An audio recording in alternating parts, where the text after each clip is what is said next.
Hello friends, welcome to SPSPM's Renuka High School, Satara Parisar, Aurangabad. Myself, Mahajan RB, Assistant Teacher of Subject English. Today, we are going to learn 1.3 Hope is the Thing with Feathers of Standard 9. In this section, we are going to take a look at 1.3 Hope is the Thing with Feathers. 1.3 Hope is the Thing with Feathers.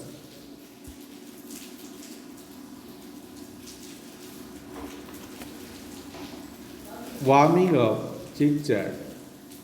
Do you ever feel nervous?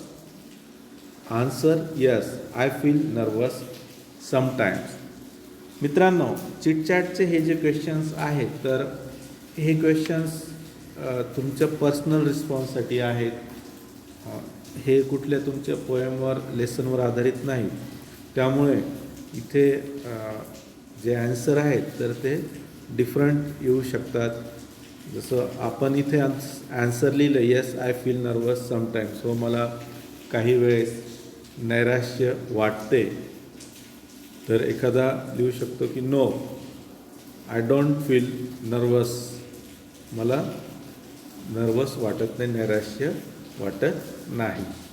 Second question, do you ever feel really depress? मग तुम्ही एकदम नैराश्यात गेलात का? तर answer, sometimes I feel depressed. Question next question, what makes you nervous or depress? तुम्हाला कशामुळे तुम्ही नैराश्यामध्ये गेला किंवा तुम्हाला निराश बनवते?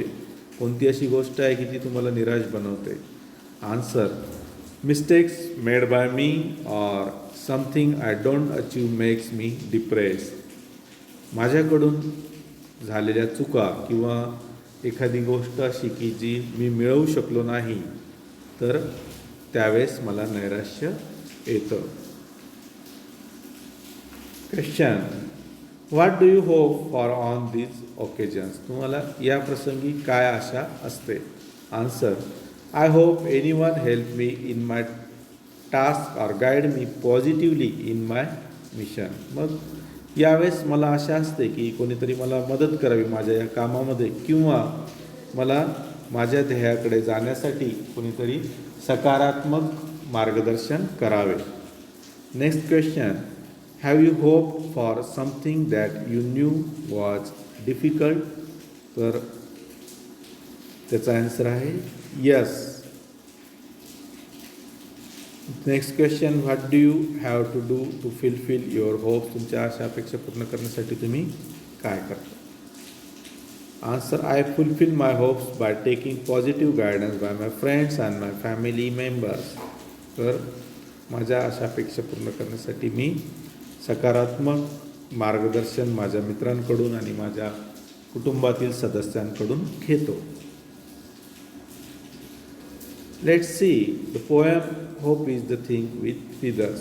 आपण आता hope is the thing with feathers he poem बघणार आहोत. म्हणजे आशा ही अशी गोष्ट आहे की जिला पंख आहेत, पिसं आहेत. फिदर म्हणजे जे पंखांचे पिसं असतात बारीक, त्यांना आपण फिदर्स म्हणतो. तर आशा ही अशी गोष्ट आहे की तिला पंख आहेत. मग हे कवीने का म्हटलं आहे पंख आहेत? तर आपण आशेच्या भरोश्यावर कुठेही उडू शकतो.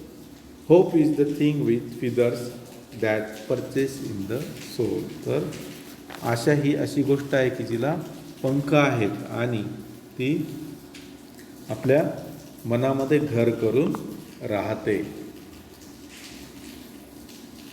And sings the tune without the words and never stops at all. आणि ती आशा जी आहे तर ती निशब्दपणे काही ना काही गुणगुणत राहते आणि ती अविरत गुणगुणत राहते. And never stops at all, ते कधीही थांबत नाही. आपल्याला प्रत्येक वेळेस काही ना काही आशा लागून असते, पुढे काहीतरी चांगलं घडेल या अपेक्षेने या आशा आपल्याला असते. म्हणून त्या आशेला पंख असतात आणि ती नेहमीच शब्दाविना गुणगुणत असते, काही ना काही गाणे गात असते आणि ते कधीच न थांबणारे आहे. And sweetest in the gale is heard, and sore must be the storm that could abash the little bird that kept so many warm. आणि त्या आशेचं वैशिष्ट्य म्हणजे ती संकटातही त्याच्यातून आपल्याला मार्ग सापडतो. गेल म्हणजे स्टॉर्म, एखादा खूप सोसाट्याने वारा सुटलेला असतो त्याला गेल म्हणतात. आणि मग त्या सोसाट्याच्या वाऱ्यामध्ये किंवा वादळामध्ये किंवा दुःखदायी अशा वादळामध्ये सुद्धा ती आपल्याला आपल्या आशा पल्लवीत असतात. आणि that could abash the little bird that kept so many warm. आणि ती काय करते की एखाद्या छोट्या पक्षी जसा सहज सगळ्या गोष्टी करून जातो किंवा मग सहज वाटतात आपल्याला त्या पक्षीच्या गोष्टी, तशा त्या काही गोष्टी आपल्याला ती सहज आपल्याला करण्यासारख्या वाटतात. का तर आशा असते म्हणून. मोठं संकट आलं तरी आपण म्हणतो नाही काही ना काही चांगलं घडेल, ही आपल्याला आशा असते. आणि म्हणून म्हटलं की that could abash the little bird that kept so many warm. So many warm म्हणजे की आपल्याला पुढे काहीतरी कम्फर्ट मिळेल, काहीतरी मार्ग सापडेल. I have heard it in the chillest land and on the strangest sea, yet never in extremity it asked a crumb of me.